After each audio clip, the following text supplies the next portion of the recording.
ओम नमो भगवते वासुदेवाय नमः।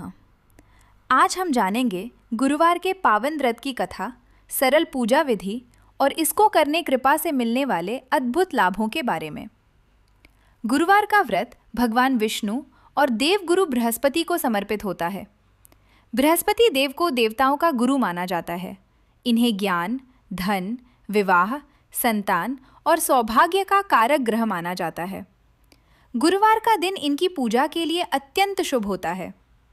गुरुवार का व्रत करने से भगवान विष्णु प्रसन्न होते हैं, जिससे साधक को मानसिक शांति और आध्यात्मिक उन्नति प्राप्त होती है।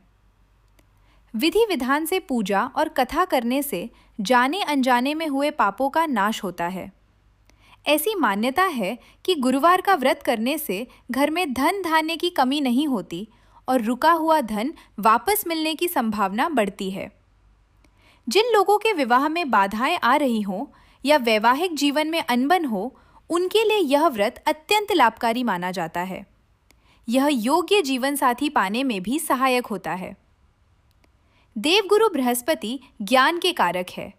इस व्रत को करने से एकाग्रता बढ़ती है और शिक्षा व करियर के क्षेत्र में सफलता प्राप्त होती है। व्रत के कुछ मुख्य नियम।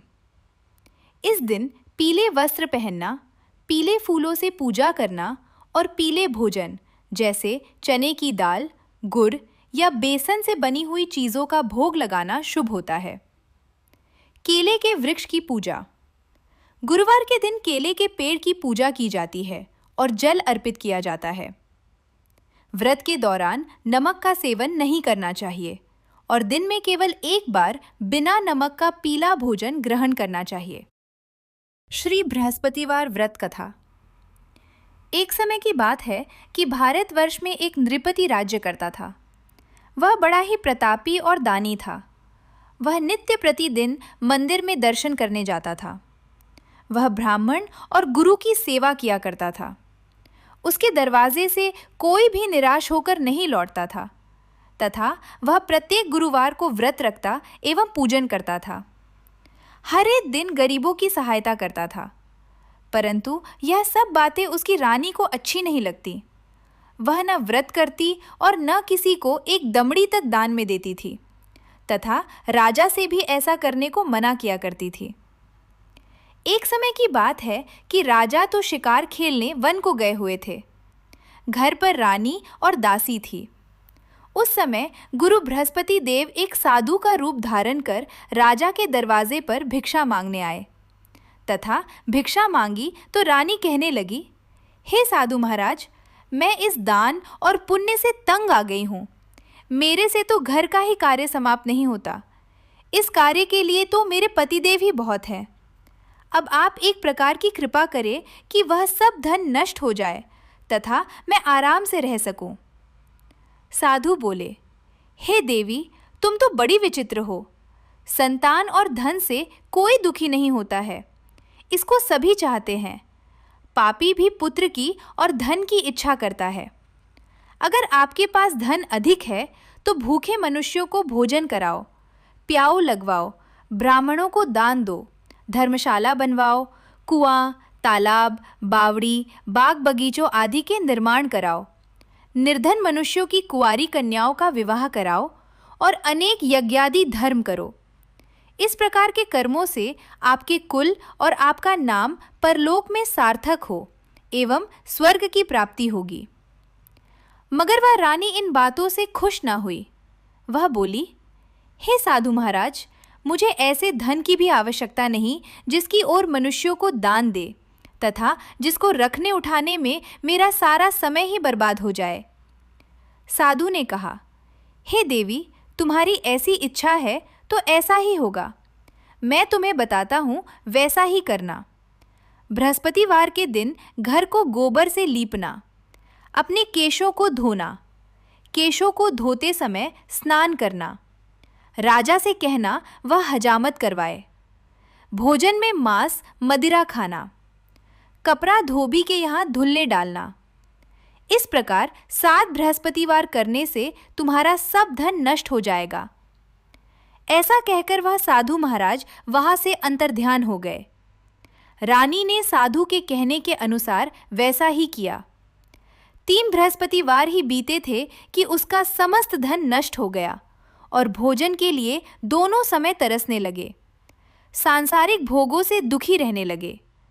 तब वह राजा रानी से कहने लगा कि रानी, तुम यहाँ पर रहो, मैं दूसरे देश को जाऊं, क्योंकि यहाँ पर मुझे सभी मनुष्य जानते हैं, इसलिए कोई कार्य भी नहीं कर सकता।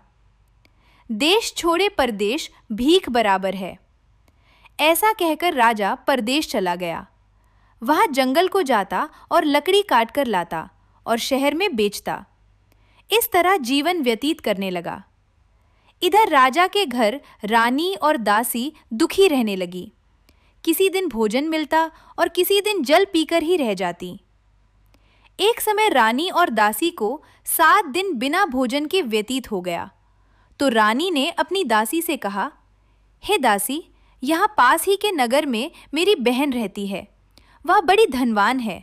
तू उसके पास जा और वहाँ से 5 सेर बेझर मांग ला, जिससे कुछ समय के लिए गुजारा हो जाए। इस प्रकार रानी की आज्ञा मानकर दासी उसकी बहन के पास गई और रानी की बहन उस समय पूजन कर रही थी, क्योंकि उस दिन बृहस्पतिवार था। जब दासी ने रानी की बहन को देखा और उससे बोली, हे रानी, मुझे तुम्हारी बहन ने भेजा है, मेरे लिए 5 सेर बेझर दे दो। इस प्रकार दासी ने अनेक बार कहा, परंतु रानी ने कुछ उत्तर न दिया, क्योंकि वह उस समय बृहस्पतिवार की व्रत कथा सुन रही थी। इस प्रकार जब बादी को किसी प्रकार उत्तर नहीं मिला तो वह बहुत दुखी हुई एवं क्रोध भी आया और लौटकर अपने गांव आ रानी के पास आकर बोली, हे रानी, तुम्हारी बहन तो बहुत ही बड़ी आदमी है। वह छोटे मनुष्यों से बात भी नहीं करती, इसलिए मैंने उससे कहा तो उसने कोई उत्तर नहीं दिया। मैं वापस चली आई। रानी बोली, हे दासी, इसमें उनका कोई दोष नहीं है। जब बुरे दिन आते हैं तब कोई सहारा नहीं देता। अच्छे बुरे का पता आपत्ति में ही लगता है। जो ईश्वर की इच्छा होगी वही होगा। वह सब हमारे भाग्य का दोष है। इधर उस रानी ने देखा कि मेरी बहन की दासी आई थी, परंतु मैं उससे नहीं बोली। इससे वह बहुत दुखी हुई होगी। यह सोच कथा को सुन और विष्णु भगवान का पूजन समाप्त कर वह रानी बहन के घर चल दी और जाकर अपनी बहन से कहने लगी कि हे बहन, मैं बृहस्पतिवार का व्रत कर रही थी। तुम्हारी दासी आई, परंतु जब तक कथा होती है तब तक न उठते हैं और न बोलते हैं, इसलिए मैं न बोली। कहो दासी, क्यों गई थी? रानी बोली, बहन, हमारे अनाज नहीं था। वैसे तुमसे कोई बात छिपी नहीं है, इस कारण मैंने दासी को तुम्हारे पास 5 सेर बेझर लेने के लिए भेजा था। रानी बोली, बहन देखो, बृहस्पति भगवान मनोकामना पूर्ण करते हैं। देखो, शायद तुम्हारे घर में अनाज रखा हो। इस प्रकार का वचन जब रानी ने सुना तो घर के अंदर गई और वहाँ उसे 1 घड़ा बेझर का भरा मिल गया। तब तो वह रानी और बादी को बहुत ही खुशी हुई और दासी कहने लगी, हे रानी देखो, वैसे हमको जब नहीं मिलता तो हम रोज़ ही व्रत करते हैं। अगर इनसे व्रत की विधि और कथा पूछ ली जाए तो उसे हम भी किया करें। तब उस रानी ने अपनी बहन से पूछा कि हे बहन, बृहस्पतिवार की व्रत कथा क्या है तथा यह व्रत किस प्रकार करना चाहिए? रानी की बहन ने कहा, गुरुवार के व्रत में चने की दाल और मुनक्का से विष्णु भगवान का केले की जड़ में पूजन करें तथा दीपक जलाएं, पीला भोजन ग्रहण करें और कथा सुने। इस प्रकार पूजन करने से गुरु भगवान प्रसन्न होते हैं और अन्न, पुत्र तथा धन का वरदान देते हैं। वे भक्तों की सभी मनोकामनाएं अवश्य पूर्ण करते हैं। इस प्रकार रानी और दासी दोनों ने निश्चय किया कि बृहस्पति देव भगवान का पूजन जरूर करेंगे। 7 दिन बाद जब बृहस्पतिवार आया तो उन्होंने व्रत रखा। घुड़साल में जाकर चना गुड़ बीन लाई तथा उसकी दाल से केले की जड़ के पास गुरु भोजन किया। अब भी हुई, परंतु उन्होंने व्रत किया। इस कारण गुरु भगवान प्रसन्न थे। 2 थालों में सुंदर पीला भोजन लेकर आए और दासी को देकर बोले, हे दासी, यह तुम्हारे और रानी के लिए भोजन है, तुम दोनों करना। दासी भोजन पाकर बड़ी प्रसन्न हुई और रानी से बोली, चलो रानी जी, भोजन कर लो। रानी को इस विषय में कुछ पता नहीं था, इसलिए वह दासी से बोली, तू ही भोजन कर, क्योंकि तू हमारी व्यर्थ में हंसी उड़ाती है। दासी बोली, महारानी, एक महात्मा भोजन दे गए हैं। रानी कहने लगी, वह भोजन तेरे ही लिए है, तू ही भोजन कर।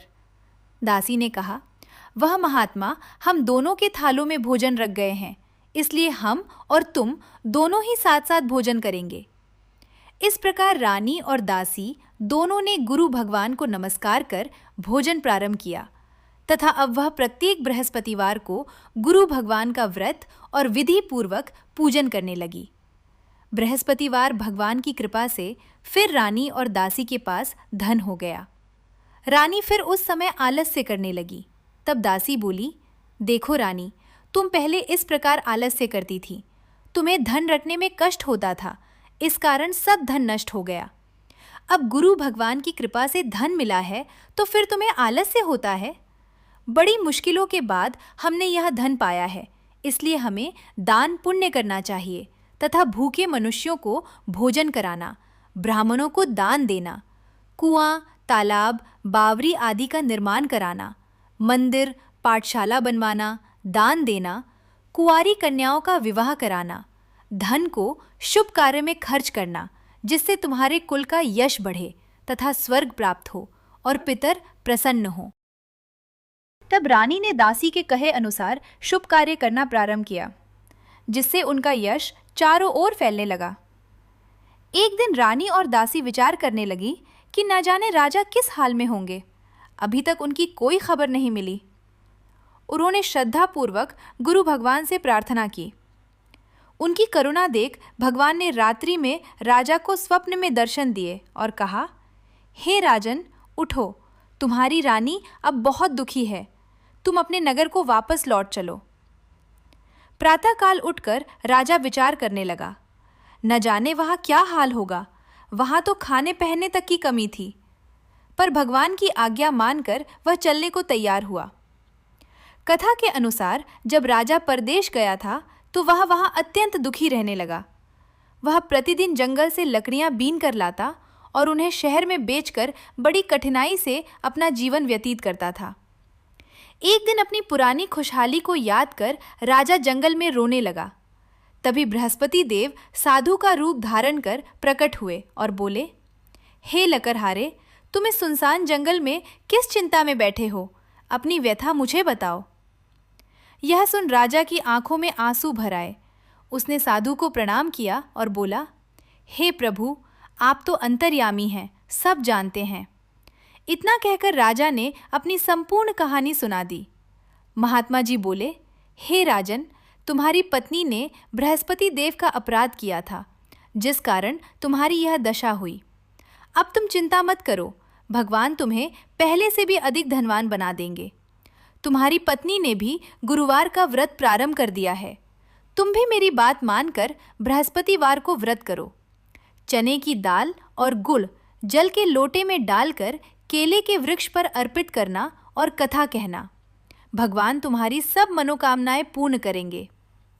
साधु की बात सुनकर राजा बोला, हे महात्मा, मुझे लकड़ियां बेचकर इतना पैसा नहीं मिलता कि भोजन के बाद कुछ बचा सकूं। मैंने रात्रि में अपनी रानी को बहुत व्याकुल देखा है, पर मेरे पास संदेश भेजने का भी कोई साधन नहीं है और मुझे तो व्रत की कथा भी नहीं मालूम। साधु ने कहा, हे राजन, तुम चिंता न करो।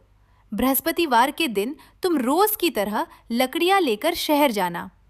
तुम्हें पहले से दुगना धन प्राप्त होगा, जिससे तुम भोजन भी कर सकोगे और पूजन की सामग्री भी आ जाएगी।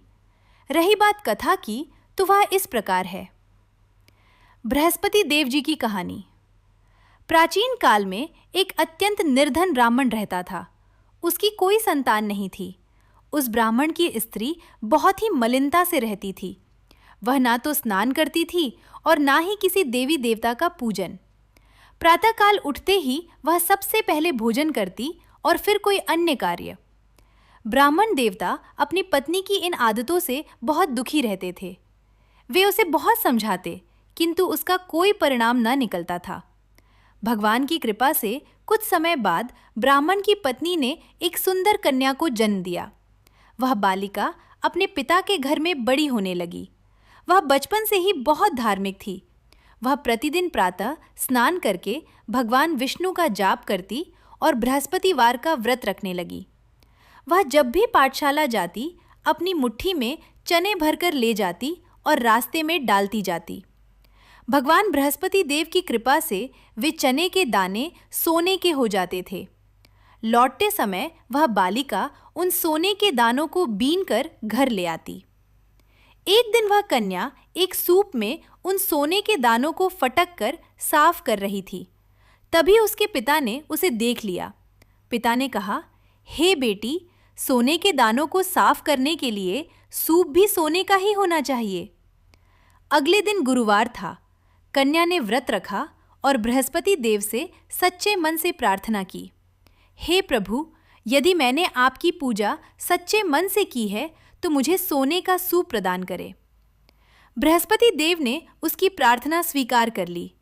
वह कन्या जब पाठशाला से लौट रही थी तो उसे रास्ते में एक दिव्य सोने का सूप मिला। वह उसे घर ले आई और उससे दाने साफ करने लगी। उसकी माँ यह सब देखकर चकित रह गई। एक दिन की बात है, जब वह कन्या अपने घर के बाहर सोने के सूप से दाने साफ कर रही थी, तभी वहां से राजा का राजकुमार निकला। उस कन्या के अद्भुत रूप और उसके सोने के सूप को देखकर राजकुमार उस पर मोहित हो गया। महल पहुंचकर राजकुमार ने भोजन त्याग दिया और उदासी में लेट गया। जब राजा को यह पता चला तो वे अपने प्रधानमंत्री के साथ राजकुमार के पास पहुंचे और बोले, हे पुत्र, तुम्हें किस बात का कष्ट है? क्या किसी ने तुम्हारा अपमान किया है? जो भी कारण हो हमें बताओ। ये सुनकर राजकुमार बोला, हे पिताजी, मुझे किसी बात का दुख नहीं है और ना ही किसी ने मेरा अपमान किया है, परंतु मैं उस लड़की के साथ विवाह करना चाहता हूँ जो सोने के सूप से अनाज साफ कर रही थी। ये सुन राजा आश्चर्य में पड़ गए और बोले, हे पुत्र, तुम उस लड़की के घर का पता लगाओ, मैं तुम्हारा विवाह उसके साथ अवश्य करवा दूंगा। राजकुमार ने उस लड़की के घर का पता लगाया। राजा के मंत्री ब्राह्मण के घर पहुंचे और उन्हें पूरी बात बताई। ब्राह्मण देवता राजकुमार के साथ अपनी कन्या का विवाह करने के लिए सहर्ष तैयार हो गए। फिर विधि विधान के अनुसार कन्या का विवाह राजकुमार के साथ संपन्न हुआ। कन्या के विदा होते ही ब्राह्मण देवता के घर में पहले की भांति दरिद्रता छा गई। अब उन्हें भोजन मिलना भी कठिन हो गया। एक दिन दुखी होकर ब्राह्मण अपनी पुत्री के पास पहुंचे। बेटी ने जब पिता की ऐसी अवस्था देखी तो अपनी माँ का हाल पूछा। ब्राह्मण ने सारा दुख कह सुनाया। तब पुत्री ने बहुत सा धन देकर अपने पिता को विदा किया। इस प्रकार कुछ समय तो सुख से बीता, पर कुछ दिन बाद फिर वही हाल हो गया। ब्राह्मण फिर अपनी कन्या के पास गए। तब लड़की बोली, पिताजी, आप माताजी को यहाँ बुला लाओ, मैं उन्हें वह विधि बता दूंगी जिससे उनकी गरीबी हमेशा के लिए दूर हो जाएगी। जब ब्राह्मण अपनी पत्नी को लेकर पहुंचे तो पुत्री अपनी माँ को समझाने लगी, हे माँ, तुम प्रातःकाल उठकर सबसे पहले स्नान करो और विष्णु भगवान का पूजन करो तो तुम्हारी दरिद्रता दूर हो जाएगी। परंतु उसकी माँ ने एक न मानी और सुबह उठकर बच्चों की जूठन खा ली। एक दिन उसकी पुत्री को बहुत क्रोध आया। उसने एक रात कोठरी से सारा सामान निकाल दिया और अपनी माँ को उसमें बंद कर दिया। प्रातःकाल उन्हें बाहर निकाला, स्नान कराया और भगवान का पाठ कराया। इससे उसकी माँ की बुद्धि ठीक हो गई और वह प्रत्येक बृहस्पतिवार को व्रत रखने लगी। इस व्रत के प्रभाव से वह बहुत धनवान और सौभाग्यवती हुई और अंत में उसे स्वर्ग की प्राप्ति हुई। ब्राह्मण देवता भी इस लोक के सुख भोगकर स्वर्ग सिधारे। यह कहानी सुनाकर साधु रूपी बृहस्पति देव अंतर्ध्यान हो गए। धीरे धीरे समय बीतता गया और फिर बृहस्पतिवार का दिन आया। राजा जंगल से लकड़ियां काटकर शहर में बेचने गया तो उसे सामान्य से अधिक धन प्राप्त हुआ। राजा ने चना और गुड़ लाकर गुरुवार का व्रत किया, जिससे उसके सभी क्लेश दूर हो गए। परंतु अगले गुरुवार वह व्रत करना भूल गया, जिससे बृहस्पति भगवान रुष्ट हो गए। उसी दिन उस नगर के राजा ने एक विशाल यज्ञ का आयोजन किया और पूरे शहर में घोषणा करवा दी कि कोई भी मनुष्य अपने घर में भोजन नहीं बनाएगा और ना ही आग जलाएगा। समस्त जनता को यज्ञ में ही भोजन करना होगा। जो इस आज्ञा का उल्लंघन करेगा उसे मृत्यु दंड दिया जाएगा। इस तरह की घोषणा संपूर्ण नगर में करा दी गई। राजा की आज्ञा अनुसार शहर के सभी लोग भोजन करने गए, लेकिन लकड़हारा कुछ देर से पहुंचा, इसलिए राजा उसको अपने साथ घर लिवा ले गए और ले जाकर भोजन करा रहे थे तो रानी की दृष्टि खूंटी पर पड़ी जिस पर उसका हार लटका हुआ था। वह वहां पर नहीं दिखाई दिया। रानी ने निश्चय किया कि मेरा हार इस मनुष्य ने चुरा लिया है। उसी समय सैनिक बुलवाकर उसको जेल खाने में डलवा दिया। तब राजा जेल खाने में पड़ गया और बहुत दुखी होकर विचार करने लगा कि ना जाने कौन से पूर्व जन्म के कर्म से मेरे लिए दुख प्राप्त हुआ है, और उसी साधु को याद करने लगा जो कि जंगल में मिला था। उसी समय तत्काल बृहस्पति देव साधु के रूप में प्रकट हो गए और उसकी दशा को देखकर कहने लगे, अरे मूर्ख, तूने बृहस्पति देवता की कथा नहीं करी, इस कारण तुझे दुख प्राप्त हुआ है। अब चिंता मत कर। बृहस्पतिवार के दिन जेल खाने के दरवाजे पर 4 पैसे पड़े मिलेंगे। उनसे तो बृहस्पतिवार की पूजा करना, तेरे सभी कष्ट दूर हो जाएंगे। बृहस्पतिवार के दिन उसे 4 पैसे मिले। राजा ने कथा कही। उसी रात्रि को बृहस्पति देव ने उस सागर के राजा को स्वप्न में कहा, हे राजा, तुमने जिस आदमी को जेल खाने में बंद कर दिया है वह निर्दोष है, वह राजा है, उसे छोड़ देना। रानी का हार उसी खूंटी पर लटका हुआ है। अगर तू ऐसा नहीं करेगा तो मैं तेरे राज्य को नष्ट कर दूंगा। इस तरह के रात्रि स्वप्न को देख राजा प्रातःकाल उठा और खूंटी पर हार देखकर लकड़हारे को बुलाकर क्षमा मांगी तथा उस राजा को योग्य सुंदर वस्त्र, आभूषण आदि देकर सम्मानपूर्वक विदा किया तथा गुरुदेव की आज्ञा अनुसार राजा अपने राज्य को चल दिया। राजा जब नगर के निकट पहुंचा तो उसे बड़ा ही आश्चर्य हुआ। नगर में पहले से अधिक बाग, तालाब और कुएं तथा बहुत से धर्मशाला, मंदिर आदि बन गए हैं। राजा ने पूछा कि यह किसका बाग और धर्मशाला है? तब नगर के सब लोग कहने लगे, यह सब रानी और दासी के हैं। तो राजा को आश्चर्य हुआ और क्रोध भी आया। जब रानी ने यह खबर सुनी कि राजा आ रहे हैं तो उसने दासी से कहा, हे दासी, देख, राजा मुझको कितनी बुरी हालत में छोड़ गए थे। वह हमारी ऐसी हालत देखकर लौट ना जाएं, इसलिए तू दरवाजे पर खड़ी हो जा। आज्ञा अनुसार दासी दरवाजे पर खड़ी हो गई और राजा आए तो उन्हें अपने साथ लिवा लाई। तब राजा ने क्रोध करके अपनी तलवार निकाली और पूछने लगे, यह बताओ कि यह धन तुम्हें कैसे प्राप्त हुआ? तब उन्होंने कहा, हमें धन बृहस्पति देव के इस व्रत के प्रभाव से प्राप्त हुआ है। राजा ने निश्चय किया कि 7 दिन बाद तो सभी बृहस्पति देव का पूजन करते हैं, परंतु मैं रोजाना दिन में 3 बार कथा कहा करूंगा तथा व्रत किया करूंगा। अब हर समय राजा के दुपट्टे में चने की दाल बंधी रहती तथा दिन में 3 बार कथा कहता। एक दिन राजा ने विचार किया कि चलो अपनी बहन के यहाँ हो आऊं। इस तरह निश्चय कर राजा घोड़े पर सवार होकर अपनी बहन के यहाँ चलने लगा। मार्ग में उसने देखा कि कुछ आदमी एक मुर्दे को लिए जा रहे हैं। उन्हें रोककर राजा कहने लगा, अरे भाई, मेरी बृहस्पति देव की कथा सुन लो। वे बोले, लो, हमारा तो आदमी मर गया है, इसे अपनी कथा की पड़ी है। परंतु कुछ आदमी बोले, अच्छा कहो, हम तुम्हारी कथा भी सुनेंगे। राजा ने दाल निकाली और जब कथा आधी हुई कि मुर्दे में हरकत होने लगी, और जब कथा समाप्त हो गई तो राम राम करके वह मनुष्य खड़ा हो गया। राजा आगे बढ़ा। आगे मार्ग में उसे एक किसान खेत में हल चलाता मिला। राजा ने उसे देखा और उससे बोला, अरे भैया, तुम बृहस्पतिवार की कथा सुन लो। किसान बोला, जब तक मैं तेरी कथा सुनूंगा तब तक 4 गज जोत लूंगा। जा, अपनी कथा किसी और को सुना। इस तरह राजा आगे चलने लगा। राजा के हटते ही बैल पछाड़ खाकर गिर गया तथा किसान के पेट में बहुत जोर से दर्द होने लगा। उस समय उसकी माँ रोटी लेकर आई। उसने जब यह देखा तो अपने पुत्र से सब हाल पूछा। बेटे ने सब हाल कह दिया तो बुढ़िया दौड़ी दौड़ी उस घुड़सवार के पास गई और उससे बोली, मैं तेरी कथा सुनूंगी, तू अपनी कथा मेरे खेत पर चलकर कहना। राजा ने बुढ़िया के खेत पर जाकर कथा कही, जिसके सुनते ही बैल खड़े हो गए तथा किसान का पेट दर्द भी दूर हो गया। राजा अपनी बहन के घर पहुंचा तो बहन ने भाई की खूब मेहमान नवाजी की। दूसरे दिन सवेरे राजा जागा तो देखा कि सब लोग भोजन कर रहे हैं। राजा ने अपनी बहन से कहा, ऐसा कोई मनुष्य है जिसने भोजन नहीं किया हो, मेरी बृहस्पतिवार की कथा सुन ले। बहन बोली, हे भैया, यह देश ऐसा ही है। पहले यहाँ लोग भोजन करते हैं, बाद में अन्य काम करते हैं।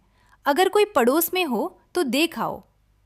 वह ऐसा कह देखने चली, परंतु उसे कोई भी ऐसा व्यक्ति नहीं मिला जिसने भोजन न किया हो।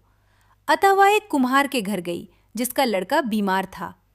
उसे मालूम हुआ कि उनके यहाँ 3 दिन से किसी ने भोजन नहीं किया है। रानी ने अपने भाई की कथा सुनने के लिए कुम्हार से कहा। वह तैयार हो गया। राजा ने जाकर बृहस्पति की कथा कही, जिसको सुनकर उसका लड़का ठीक हो गया। अब तो राजा की प्रशंसा होने लगी। एक दिन राजा ने अपनी बहन से कहा कि हे बहन, हम अपने घर जाएंगे, तुम भी तैयार हो जाओ। राजा की बहन ने अपनी सास से कहा। सास बोली, हाँ चली जा, परंतु अपने लड़कों को मत ले जाना, क्योंकि तेरे भाई की औलाद नहीं होती है। बहन ने अपने भैया से कहा, हे भैया, मैं तो चलूंगी, लेकिन कोई बालक नहीं जाएगा। राजा बोला, जब कोई बालक नहीं चलेगा तब तुम ही क्या करोगी? बड़े दुखी मन से राजा अपने नगर को लौट आया। राजा ने अपनी रानी से कहा, हम निर्वंशी राजा हैं, हमारा मुंह देखने का धर्म नहीं है और कुछ भोजन आदि नहीं किया। रानी बोली, हे प्रभु, बृहस्पति देव ने हमें सब कुछ दिया है, वे हमें औलाद अवश्य देंगे। उसी रात को बृहस्पति देव ने राजा से स्वप्न में कहा, हे राजा, उठ, सभी शोक को त्याग दे, तेरी रानी गर्भ में है। राजा को यह बात सुनकर बड़ी खुशी हुई। 9वें महीने में उसके गर्भ से एक सुंदर पुत्र पैदा हुआ। तब राजा बोला, हे रानी, स्त्री बिना भोजन के रह सकती है, किंतु बिना कहे नहीं रह सकती। जब मेरी बहन आए तो तुम उससे कुछ कहना मत। रानी ने सुनकर हाँ कर दिया। जब राजा की बहन ने यह शुभ समाचार सुना तो वह खुशी हुई तथा बधाई लेकर अपने भाई के यहाँ आई। तभी रानी ने कहा, घोड़ा चढ़कर तो नहीं आई, गधा चढ़ी आई। राजा की बहन बोली, भाभी, मैं इस प्रकार न कहती तो तुम्हें औलाद कैसे मिलती? बृहस्पति देव ऐसे ही हैं, जैसी जिसके मन में कामनाएं हैं सभी की पूर्ण करते हैं। जो सद्भावना पूर्वक बृहस्पतिवार का व्रत करता है एवं कथा पढ़ता है अथवा सुनता है और दूसरों को सुनाता है, बृहस्पति देव उनकी सभी मनोकामना पूर्ण करते हैं। भगवान बृहस्पति देव उनकी सदैव रक्षा करते हैं। जो भी मनुष्य संसार में सद्भावना और सच्चे हृदय से भगवान का पूजन व व्रत करते हैं, बृहस्पति देव उनकी सभी मनोकामनाएं अवश्य पूर्ण करते हैं। जैसे सच्ची भावना से रानी और राजा ने उनकी कथा का गुणगान किया तो उनकी सभी इच्छाएं बृहस्पति देव जी ने पूर्ण की थीं। इसलिए सबको कथा सुनने के बाद प्रसाद लेकर जाना चाहिए। हृदय से उनका मनन करते हुए जयकारा बोलना चाहिए। बोलो बृहस्पति देव की जय, विष्णु भगवान की जय। जय बृहस्पति देवा, स्वामी जय बृहस्पति देवा। छिन छिन भोग लगाओ, कदली फल मेवा। ओम जय बृहस्पति देवा, ओम जय बृहस्पति देवा। तुम पूर्ण परमात्मा, तुम अंतर्यामी, स्वामी तुम अंतर्यामी। जगत पिता जगदीश्वर, तुम सबके स्वामी। ओम जय बृहस्पति देवा। चरणामृत निज निर्मल, सब पातक हरता, स्वामी सब पातक हरता। सकल मनोरथ बृहस्पति देवा। तन मन धन अर्पण कर जो जन शरण पड़े, स्वामी जो जन शरण पड़े। प्रभु प्रकट तब होकर आकर घार खड़े। ओम जय बृहस्पति देवा, ओम जय बृहस्पति देवा।